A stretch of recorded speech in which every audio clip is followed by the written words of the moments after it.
show me to check before you start driving for winter time? Okay, this is your antifreeze level. You have a low level and a high level. Of course, it would be low level, showing low level because the engine is hot. It should be at the high level with the engine cold after it's been turned off for a while. And it should always maintain. Also, at the beginning of winter, you'd want a professional to check your battery. Most people don't ever do it, but that's a good idea to have it done. So you can see the level of the brake fluid. Shake the car and you'll see it shake. Okay, and make sure that it's up to that level there. Also, one thing, look at this. This is your power steering fluid. When you shake it, you can see that. And you look and make sure they're up to the mark, the levels that they're supposed to be. And of course, checking the oil. When you pull the dipstick out, you should have the car setting level. And then there's two marks on the dipstick. There's a low mark and there's a full mark. This one's just a little bit low, but the engine is tilted back because the car's not setting level. So it's probably right where it should be if the car was level. But that's something you should keep check on. Occasionally look up under the vehicle.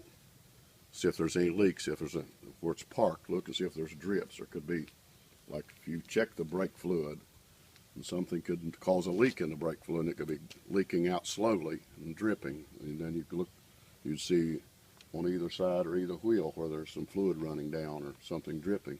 Anytime there's something dripping, there's usually something wrong. So have all that checked out. Watch it yourself. Don't read it. 32. That's good. All of them should be 32 pounds. Make sure you put the cap back on securely.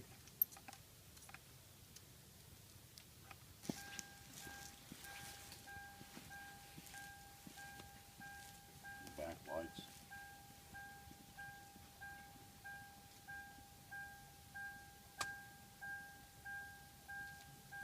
Okay. Looks like we have everything working.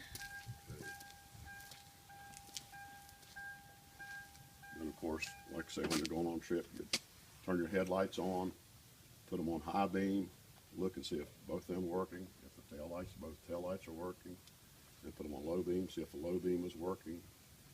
And then, you know, you pretty much know, turn your signal light on, you pretty much know your lights are working. If all your flashers are working, the only thing could happen that your signal lights wouldn't work is the flasher itself would be bad. So if it works at all, then all your signal lights should be working.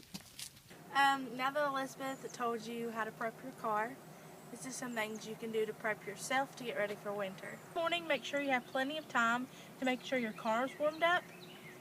Make sure you turn your defrost on in the front and in the rear. In the winter, this is one of your most important tools you can have. You wipe the snow off with this end, and you will scrape the ice off with this end.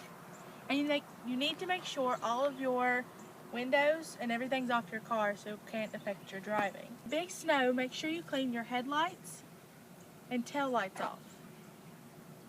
Just keep a basic first aid kit in your car at all times, especially during the winter time.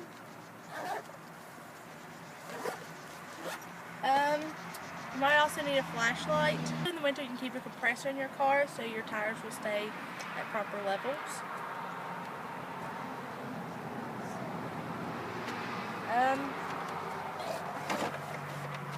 In the winter, you can also keep a toolkit.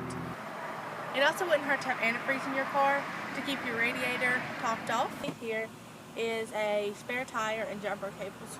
You also need to make sure your jumper cables are in here because winter is very hard on your battery. Some people overlook this, but you need to make sure your windshield wipers are clean and working because you have a lot of salt and grime that you need to keep off your windshields during the winter time. As you see here, this car is four-wheel drive. Four-wheel drive will only give you more traction. It will not help you stop, so you need to follow the appropriate car lanes behind. It is also a good idea before you start wintertime to wash and wax your car to keep the salt off of it.